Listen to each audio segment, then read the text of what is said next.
بسم الرحمن الرحیم۔ توبہ گناہوں کا تریاق، یہ ٹاپک جاری ہے۔ یہ توبہ کی تفصیل تھوڑی سی شروع ہے۔ پہلے اجمالی توبہ کا ذکر ہوا، اس میں تفصیلی توبہ کا ذکر ہے۔ فرمایا کہ تفصیلی توبہ کیا ہے؟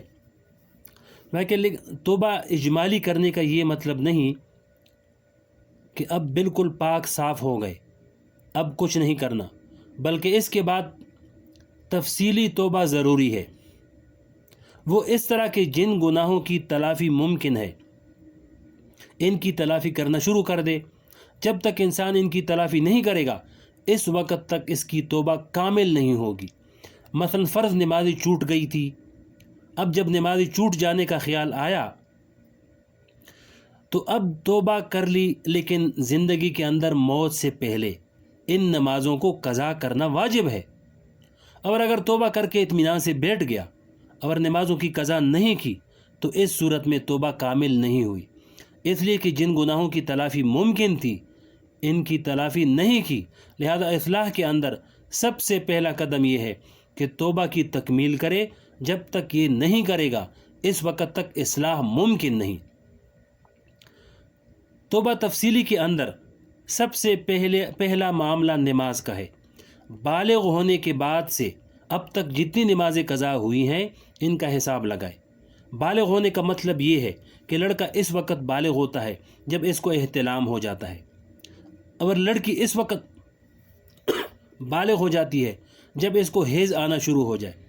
لیکن اگر کسی کے اندر یہ علامتیں ظاہر نہ ہوں تو اس صورت میں جس دن 15 سال عمر ہو جائے اس وقت وہ بالغ ہو جاتا ہے، چاہے لڑکا ہو یا لڑکی ہو۔ اس دن سے اس کو بالغ سمجھا جائے گا۔ اس دن سے اس پر نماز بھی فرض ہے، روزے بھی فرض ہیں، اور دوسرے فرائض دینیہ بھی اس پر لاگو ہو جائیں گے۔ لہذا انسان سب سے پہلے یہ حساب لگائے کہ جب سے میں بالغ ہوا ہوں اس وقت سے اب تک کتنی نمازیں رہ گئی ہیں، قضا ہو گئی ہیں۔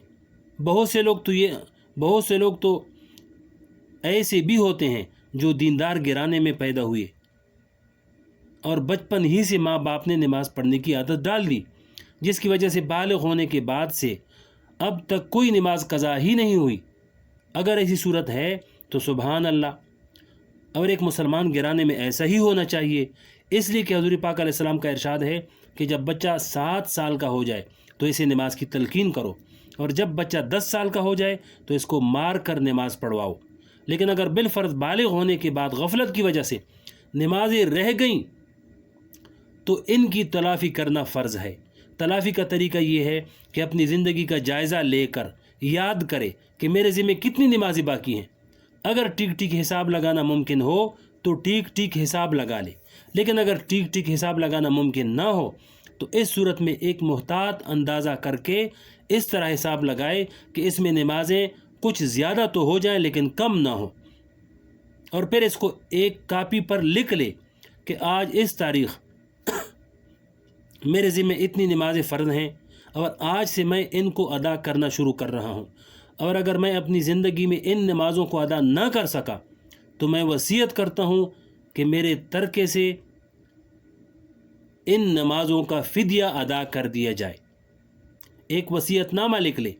یہ وصیت لکھنا اس لیے ضروری ہے کہ اگر آپ نے یہ وصیت نہیں لکھی اور قضا نمازوں کو ادا کرنے سے پہلے آپ کا انتقال ہو گیا تو اس صورت میں ورثاء کے ذمہ شرعاً یہ ضروری نہیں ہوگا کہ آپ کی نمازوں کا فدیہ ادا کریں۔ یہ فدیہ ادا کرنا ان کی مرضی پر موقوف ہوگا، چاہیں تو ادا دیں تو ادا کریں، چاہے تو ادا نہ کریں۔ اگر فدیہ ادا کریں گے تو یہ ان کا احسان ہوگا، شرعاً ان کے ذمہ فرض واجب نہیں۔ لیکن اگر آپ نے فدیہ ادا کرنے کی وصیت کر دی تو اس صورت میں ورثاء شرعاً اس بات کے پابند ہوں گے کہ وہ کل مال کے 1/3 ترکہ کی حد تک اس وصیت کو نافذ کریں اور نمازوں کا فدیہ ادا کریں۔ حضور اقدس صلی اللہ علیہ وسلم کا ارشاد ہے کہ ہر وہ شخص جو اللہ پر اور یوم آخرت پر ایمان رکھتا ہو اور اس کے پاس کوئی بات وصیت لکھنے کے لیے موجود ہو تو اس کے لیے 2 راتیں بھی وصیت لکھے بغیر گزارنا جائز نہیں۔ لہذا اگر کسی کے ذمے نماز قضا ہیں تو اس حدیث کی روشنی میں اس کو وصیت لکھنا ضروری ہے۔ اب ہم لوگوں کو ذرا اپنے گریبان میں منہ ڈال کر دیکھنا چاہیے کہ ہم میں سے کتنے لوگوں نے اپنا وصیت نامہ لکھ کر رکھا ہوا ہے، حالانکہ وصیت نامہ نہ لکھنا ایک مستقل گناہ ہے۔ جب تک وصیت نامہ نہیں لکھے گا اس وقت تک یہ گناہ ہوتا رہے گا۔ اس لیے فوراً آج ہی ہم لوگوں کو اپنا وصیت نامہ لکھ لینا چاہیے۔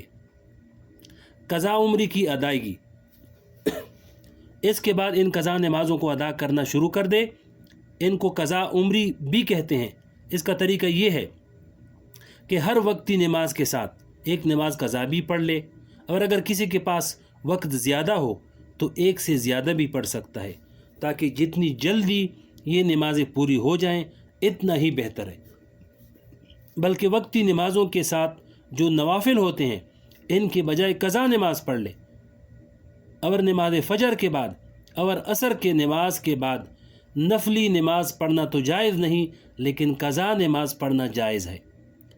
اس میں اللہ جل شانہ نے اتنی آسانی پیدا فرما دی ہے، ہمیں چاہیے کہ ہم اس آسانی سے فائدہ اٹھائیں اور جتنی نمازیں ادا کرتے جائیں اس کاپی میں ساتھ لکھتے جائیں کہ اتنی ادا کر لیں اور اتنی باقی ہیں۔ بعض لوگ یہ مسئلہ پوچھتے ہیں کہ چونکہ ہمارے ذمہ قضا نمازیں بہت باقی ہیں تو کیا ہم سنتیں پڑھنے کے بجائے قضا پڑھ سکتے ہیں تاکہ قضا نمازیں جلد پوری ہو جائیں؟ اس کا جواب یہ ہے کہ سنت مؤکدہ پڑھنی چاہیے، ان کو چھوڑنا درست نہیں، البتہ نوافل کے بجائے قضا نمازیں پڑھنا جائز ہے۔ اسی طرح روزوں کا جائزہ لیں۔